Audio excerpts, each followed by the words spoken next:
we are with the trilby wearing Dougray Scott, actor. By the way, Dougray, did you know where the Queen is today? Do you know what the Queen's doing today? I have no idea what the Queen's doing today. She's in Bletchley Park. Is she? Which, of course, you know all about because you're in the Kate Winslet film Enigma. Enigma, yes. Yeah, and she's there looking at the park. Yeah, so it's a funny sort of a coincidence. But anyway, we're not here to talk about that. We're here to talk about your events, the Leuka Mini Masters, year 4. Year 4 of the Leuka Mini Masters. Leuka Mini Masters. Yeah, no, it's a great event. It's grown. I mean, the first year we did it, it was small, and we were, you know, we knew what we wanted to do, and it's taken us a little while for it to get to this stage. But it is. I mean, it's very different and unique, and everyone has a great time, and most importantly, it raises, you know, good money for Leuka, the charity at Hammersmith Hospital. Well, we've spoken to a lot of people already, and they are definitely enjoying themselves. A lot of them have become close friends with Mr. Mojito and Mr. Jägermeister, but none of them have forgotten the reason why they're here, which is obviously very important. Yeah, it is very important. I mean, I got involved with the charity about 7 years ago. I did a movie called Ripley's Game. I played someone with leukemia, and I did research at the Hammersmith Hospital and with this girl called Joanna McVicker in Glasgow.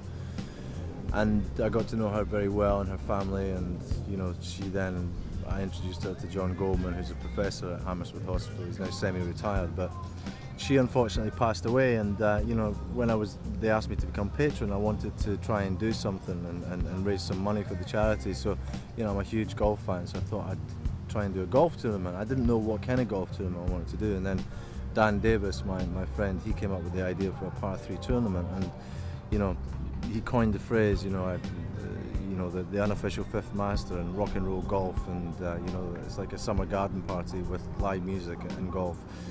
And it's just a little bit different, but it's still very competitive. But you know, people can have a lot of fun at the same time as knowing that they're raising a lot of good money for a very, very important charity. Every charity is important, but the research into leukemia, I think, is particularly important in terms of what it does for other cancers as well. Well, I think you've summed it up perfectly. Mind you, you would do because it's your event, but people are enjoying themselves. You know, you've got a lot of sports people here who are very competitive, but they're not overly competitive. They are enjoying themselves. You've got the music, you've got the drink, you've got the food, you've got, once again, the gorgeous weather. Yeah. It's a wonderful cocktail. Yeah, it is. It is. It's all worked out very, very well this year. Last year last year didn't rain. It was a little bit windier last year, and it started off today with no wind, really hot. But the wind's picked up, which is making the course play a little bit more difficult. And it is a very tough golf course. John and Stuart, the greenkeepers here, they do an amazing job, and the greens are immaculate, and it's not easy, let me tell you. You must be, I'm sure you don't spend your life patting yourself on the back, Dougray, but I mean, you know, everything you've achieved in your career, it must be very satisfying to come up with this idea.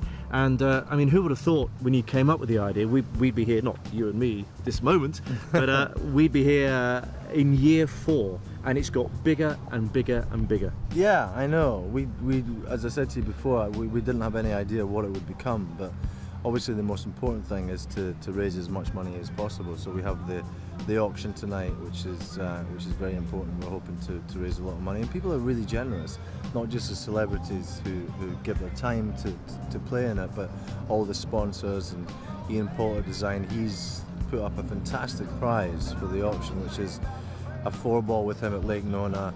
We've got flights for 3 people. We've got 5 nights accommodation at a hotel in Florida. We've got 2 other rounds of golf for them as well. We've got dinner with Ian Potter. So I mean, that's Ian. So he's been very, very generous, and you know, thank him and all the other sponsors as well who've been so wonderful. Now, amidst all this, you're actually a golfer as well. You've been out there playing. You could play a little bit more. How's it gone, Dougray, for you as a golfer today, as well as tournament organiser? Well, I started off double bogey, which wasn't great, but then after that I found my rhythm, and to be honest with you, the pin positions are really tough, and I had 5 looks at birdies in 5 of those holes. I missed every single one of them, which wasn't great, but I'm striking the ball really well.